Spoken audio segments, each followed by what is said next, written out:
Wrong week to quit sniffing glue. Now cut that out! Well, good morning there, and how do you do? It's time for another week. It's week 2 on the Proteus. Big doings happening this week. If you followed my postings over the weekend, you saw that I got a little bit carried away and did some work on it on Saturday and Sunday, and can't wait to show you because it's really a liberating thing. And just let me show you. Okay, I've got the camera all aimed here on a tripod because I'm a good boy and I learn sometimes. And after going back, I mean, this was a mind scratcher. This was a, what should I do? Should I go for it? And I've got the camera all set up so that I can show you with both hands free what I had done. This is the Proteus in about as finished a shape as you've seen it in a while. Everything's just pressed together. There's no gluing involved at this point.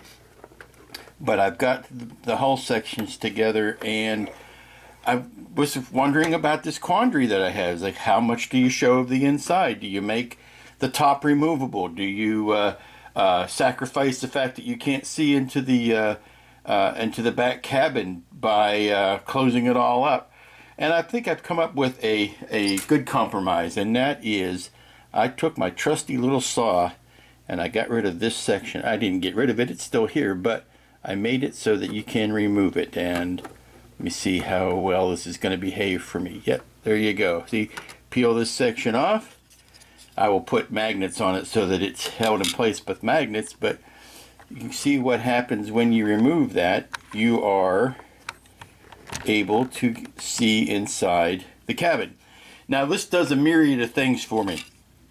It frees me up to seal the two sections together, which means I can take care of, let me zoom back out, I can take care of this joint that I was worried about that you wouldn't, you can also play with the rudders. You don't have to glue them in one position and be done with it, but you can seal up the rudder bay, for lack of a better term. Also, I can run lights with complete immunity now because I no longer have to worry about dragging wires back and forth when I take the top off. And what do you do with the wiring then? Do you put all the wiring in the top and then have to worry about having extra strings of wire? And what do you do when you close it up? Does all that wire just look like a jumble inside? I think this was the best compromise. You can, let's see, well, like I said, I can run the wiring inside. I could put wiring in the ceiling, or put lights in the ceiling back here. It just freed me up to do a lot of different things, and I think it was the best solution. I used this saw here, very thin. That's the secret, very thin saw, so that the kerf is very thin when you cut it out, and X-Actos to score the main the main seam lines. But hiding this one seam under the fin, and let me pop this back in place. See, it goes back in place, and all you have is this one little noticeable seam here, and depending on how well I do with my white finish, it might minimize it even more. So probably pop this off and take this off, and you can see where we are with the whole interior. Now I can feel better about spending a lot of time making this look good. But I have to tell you, I had a very illuminating chat Friday nights. Usually Steve and Paul and I will get together. Steve, Cult TV Man, and Paul, Paragraphics, and I will get together and have an online chat. And he told me some of the plans he's got for these, for the Proteus. Made my mouth water. I have decided, therefore, to go ahead and not rush this one through, but go ahead and that also kind of gave me the courage to cut into it, knowing that, yeah, I'm going to be building another one of these in the very near future, so I can go ahead and experiment on this first one. Because he told me about all of the upgrades, the photo etch upgrades that he's got planned for. He said he's doing every single console, every single panel. instrument panel he's going to redo.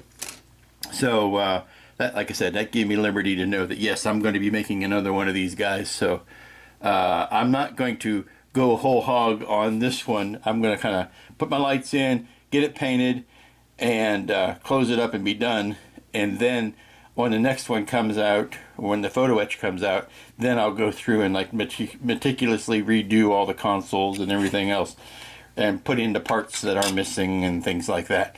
Because I've been discovering there are some details that have been left off of this kit. Not so much that the casual modeler might not notice, but the anal retentive among us, the bean counters, the rivet counters, would and have. So luckily there are people like Paul who will come back and put the details back in. So enough of that yammering. Let's get on to building this one up this week. Well, work continues on the Proteus today. It is Monday afternoon-ish. And the big news is, other than chopping that huge hole in the side, was I found a gray that I really like. It is gloss gull gray. It does not have that green tint that the other gray that I had painted the other day had developed. So I went ahead and gull grayed a lot of the hull. Now, it's gloss. I don't like. I will put a flat coat over top of that before we're all done. I'm not really worried about that finish. The problem with it is that it is a Model Masters acrylic. Model Masters acrylic might as well say, caution, will gum up your airbrush. I mean, it should just say it on the side. So I knew I was going to be in for some brush cleaning. So that's why I wanted to get it all done and all on at one time, do as much of it as I possibly could, and then minimize the number of times I had to clean the brush out. It's always been my experience. I don't know if I'm doing something wrong or not, but every time I use it, even though I dilute it the way you're supposed to, it still gums up my brush. So, wanted to get it all done, get it out of the way, and then go and then spend the rest of the day cleaning the brush. Went ahead and did areas like the inside of the upper hull, and certainly the walls around the floor. That's all masked off, and all of the bulkheads that I could think of in the inside of the piece here. So that's all kind of settling down and drying, and I'm starting to pick at some detail colors, like the silver strip along some of these countertops. And I'm not really going to get into too many of the controls today, only because I'm scared. I'm going to wait and mask off the control panels and spray the backgrounds on them, and then start picking at the colors inside them. But for right now, this is enough. I started doing some detail work, like the silver on the raised edge of that wall, the silver in the sink, obviously, things like that. So here's the pencil rail. I've painted that silver, so when you put it in here, it shows off nicely. But that's it. I'm letting that dry, and then I will remove the tape and that kind of stuff. Taking my time on it. Don't want to rush through it. Not a lot to do once these main colors are down, which also means I can start thinking about routing my lights and all of that kind of good stuff. So let this sit for a while and come back to it a little bit later. Well, heidi ho, friends. It is Tuesday, and it's time to take control. Yes, I must take control over these details. It's time to paint these guys in. I've had the chance to put the gold gray on yesterday, and I've sprayed the back of the panels, the medium gray, and gave everything a flat coat last night to let it set up. And today is the day to start putting start moving some furniture in. And I painted some little details on it. I do start assembling things. So let's get on with that. And the other good news is that the mailman, or the FedEx man, just came and dropped off my chair parts from Ralph Miller. So I'm going to be working on Star Trek chairs today. And here you can see the many triangles that go on the backs of the chairs. I don't know about you, but in February around here, well, last day of January, it gets a little bit cold. So the parts These things came out of the FedEx truck and they were kind of cold, so I'm letting them sit in the front door in the sun and warm up a little bit so that they'll be more malleable and easier to glue onto the chair backs. And here are all of the chair parts. I've got 2 backs, 3 cushions, and 3 sets of triangles. I did get an email from Elaine saying that when they were packing up the 3rd chair back, they noticed a defect in the vinyl that they have sent back to the upholsterer. They didn't want to hold up the rest of my order, so they sent all of this, and we'll send the additional back when it comes back from the upholsterer. But let's move these out of the way and get on with putting the triangles down.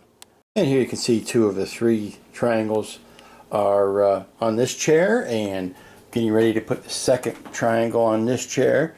It's a simple matter of taking one next to it and cram it up against that pencil for spacing and making sure that it's even top to bottom. But again, this Loctite Super Gel is a wonderful thing. I think I may be running out of it though. I think I may have to go get another one to finish up. So the triangles are on and we're ready for primer. I'm going to let the glue set on this for a bit, maybe run out to Michael's and get some Velcro and pick up some more primer, I think. Here are the chairs at the end of the day. I'm letting the first coat of the Spa Blue dry in, and I'll do a light sanding on that tomorrow with a very high grade sandpaper, and then put the final blue on, the baby blue or the sky blue. Unfortunately, and here we are looking at the Proteus, unfortunately all the work I did on those chairs today took me away from working on the Proteus. I'm glad I got so much done yesterday, but that's the way the cookie crumbles. When it's nice outside, you do the stuff that you can't do any other time, and it was too nice today not to paint those chairs outside. So we'll get back onto this. It's down to doing the little bitty controls and such like that. And we're closing up shop for a Wednesday night.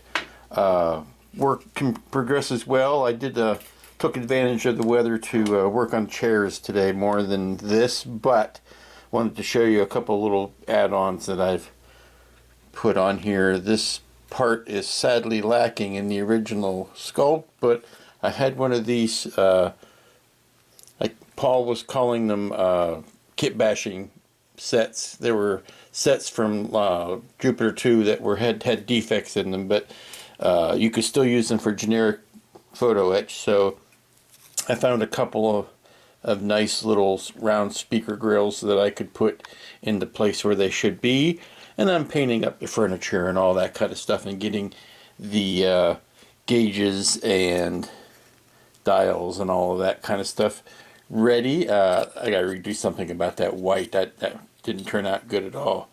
But playing with the controls and the dots and the doodads, and I should be able to get much of this installed tomorrow. And they got the yellow on the hatch, things like that. The good colorful bits, the 2 or 3 things that aren't either silver or gray or light green. So it's coming along well, and it should be pretty easy to get rest of this put together, and then we have to start thinking about lighting. Won't that be neat? Well, good morning. It is Thursday, and for the first time you can see the first of the white coat on the shell of the Proteus. This is Duplicolor Arctic White, my favorite for doing these showroom white finishes. Well, I am rapidly running out of things to paint, tiny little things to paint, so I guess it's time to start slapping some of these things together. And then we're going to figure out how we're going to light it. Yes, I know it's a little bit counterintuitive. I should have been thinking about that all along, but you know me. I don't rarely ever do things the same way twice. Let's see. Like I said, not going to go all out lighting on this one because I know what's coming for the next one. So predominantly just overall room lighting, not instrument lighting. Here we are on a Thursday night, and I apologize for not getting a lot done today, but I've got company coming tomorrow, and I'm trying to get the casa in shipped shape, so I spent a lot of time doing that today. But as you can see, we're starting to nail down a lot of these details. I've got the walls, they're not glued in, but they're glued to each other. Some of the features in the back are being glued down. I'm starting to piece together the map table. And you saw the shell. It's got its first gloss coat on it. It's looking pretty good. I'll go ahead and pop the bubble on there so you get the full effect. Big old gaping hole. But we should be able to get this pretty well, not wrapped up this weekend, but certainly down the road to the point where we are just adding the lights to it. I'm going to do the windows, for lack of a better term. I've got the templates done for them and for the gasket, but haven't officially put it in. I just want to push that as late as possible, only because the windows are delicate and you only want to do them once, and you want to keep it towards the end so that you are not getting stray paint on them. So what I'm going to do is let these walls sit up overnight and then do the last round of details. Now I've gotten pretty good on since I don't have any decals, you know the old song and dance, no decals, so I'm painting in a little bit of detail. And I got those round grills on the front, and gotta punch up the map table just a little bit more. As you can see, I've got some detail painted on the control boxes. I'll go around and touch those with a tiny brush and kind of clean those up. You've got the console here for the and the ring.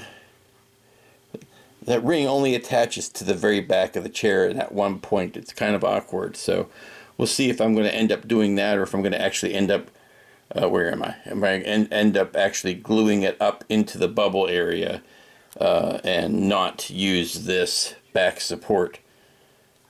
But that's where we is on a Thursday evening. There's the back of the kitchen wall. Well, good morning. It's Friday, and I have to work quickly this morning because I've got company coming, and I need to get the house finished getting it ready, and then I'll see if I have more time to work on this afternoon. But what I'm doing right now is working on the window, and yes, this is not as clear as the actual kit part will be. This is a test shot. I keep saying that. The molds have not been polished, so the clear styrene still has a cloud to it. But I think it'll be enough to show off what you can see. I mean, you can still see it pretty clearly through there. It's not crystal clear, but once you get lights on in there, it'll help. And I want to get the templates on the gaskets today, or at least show how that works. So what I'm going to do was one last step, and I've got this, but I'm going to see if I can airbrush on some future on both sides of it, see if I can get just that much more clarity out of them. So remember what this looks like, and then we'll try it with the future on it. Well, hello good people, it is Friday night, and this is where we're going to be leaving the Proteus for this weekend. It is mostly complete. I think you can see some goodies on in here. And now I shall lift the secret surprise door. And here's the toy surprise inside. There will be lights on in here, don't worry, that hasn't happened yet, but now you get an idea of the detail you can see inside there.